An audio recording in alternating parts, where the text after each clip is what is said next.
¿Qué es contexto?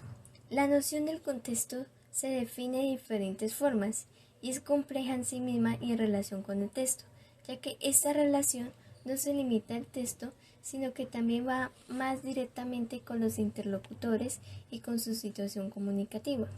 Con ello, se puede hablar de diferentes formas de contexto. Está la lingüística, la interaccional y la social. Pero para Martínez Dueñas, ¿qué era el contexto? Entonces, él dice que planteó la necesidad de utilizar el término con precisión y especificar la base en la que se parte.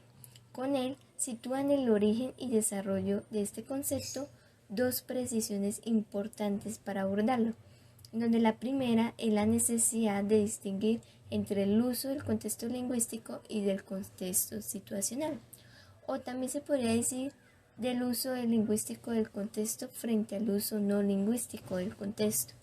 La segunda es de contemplar su dimensión en una perspectiva retórica donde además de los componentes de la significación y de la estructura de ambiente, adquiere una relevancia de la intención comunicativa y de su efecto. Buenos compañeros, hoy les vengo a hablar sobre Van Dink. Bueno, primero que todo, ¿quién fue Van Dink? Este personaje es uno de los fundadores del análisis crítico del discurso.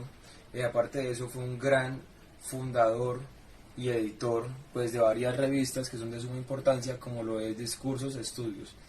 ¿Qué es un contexto según Van Dink? Bueno, los contextos son caracterizados por Van Dink como constructos mentales pues que a través de los cuales los interlocutores y los analistas pueden reconocer experiencias, percepciones, diferentes puntos de vista, conocimientos y emociones. Bueno, ¿cuál es la estructura de un contexto? Bueno, en esta se necesitan al menos dos personas, un agente real y la otra un agente posible, pues en este caso puede ser un hablante y un oyente. ¿Cuál es la importancia de la medida de nuestro contexto? Bueno, esto es fundamental, pues porque a través de ellos entender los diferentes significados que tiene una palabra. Un ejemplo de esto es cuando vamos de paseo a otro lado, pues que nos dicen palabras distintas pero que significan lo mismo. Y pues esto fue todo por hoy. Muchas gracias. Según Fauer, en el contexto, afirma que el estudio de la lengua como discurso requiere prestar atención a los participantes en la comunicación y en las acciones que ellos realizan al pronunciar los textos y los contextos dentro de los cuales el discurso es llevado y conecta el texto con el contexto a través de la función interpersonal de la lengua. Él distingue tres tipos de contextos: el contexto de expresión, el contexto de cultura y el contexto de referencia. El contexto de cultura es aquel que se refiere a los valores y costumbres de un grupo social que influye sobre un hecho determinado. Y el contexto de referencia es aquel lo que rodea a un acontecimiento o hecho, es decir, el contexto es el conjunto de circunstancias o situaciones durante un proceso de comunicación donde se encuentra el emisor, el receptor y donde se produce el mensaje. Hola, les voy a compartir el aporte que realizó Lemke con base al contexto. Lemke añade que la estructura de un texto es una estructura de actividad característica de una comunidad, siendo secuencias de opciones dependientes del contexto. Para Lemke, los elementos que constituyen el contexto de la práctica docente y que son indispensables para el aprendizaje son las estructuras de actividad, estrategias de interacción y estrategias de desarrollo temático. Hay estructuras de actividad que solamente nos indican el tipo de acción que puede ocurrir, pero no su función o propósito, como el diálogo y el monólogo. Y también hay actividades solo funcionales que se pueden llevar a cabo a partir de varias estructuras de actividad, como por ejemplo el repaso puede hacerse a través del diálogo, del monólogo del profesor o por un cuestionario.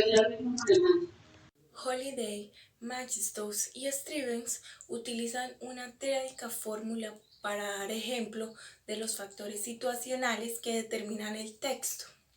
Las tres categorías que conforman esta fórmula son el modo, el campo y el tenor.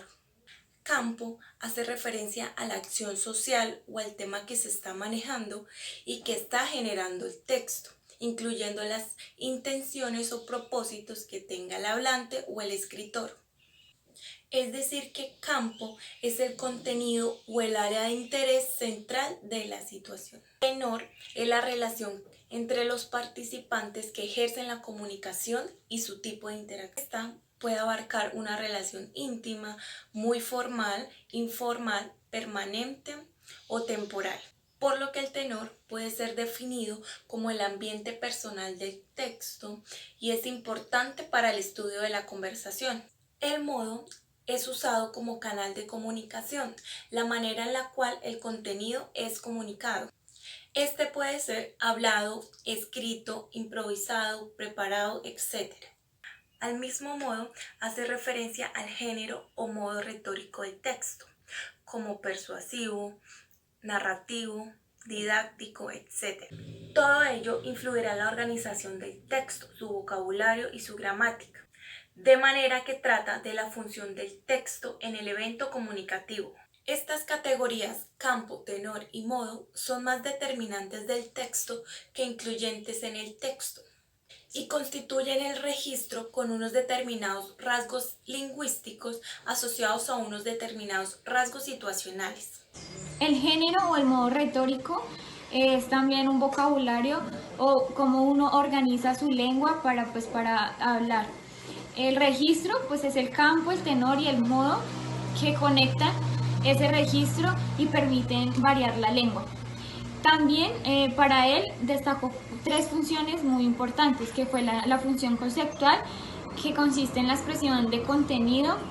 Es como una raíz de las experiencias, se puede comunicar al mundo interior o en lo físico, puede hablar de las experiencias que ha tenido en un mundo y las quiere compartir con esa persona que no ha vivido allá. Y la función interpersonal, también que es expresando sentimientos y actitudes. Es como la entonación y cómo uno se quiere comunicar con las demás personas.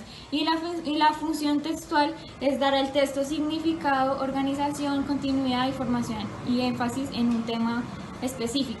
Halliday establece metafunciones del lenguaje en un contexto social, que constituyen 3 funciones interviniendo en el sistema lingüístico del texto.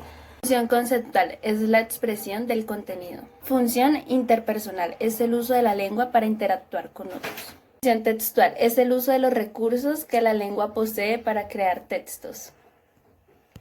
Estas fueron las 3 funciones que estableció Halliday. Muchas gracias.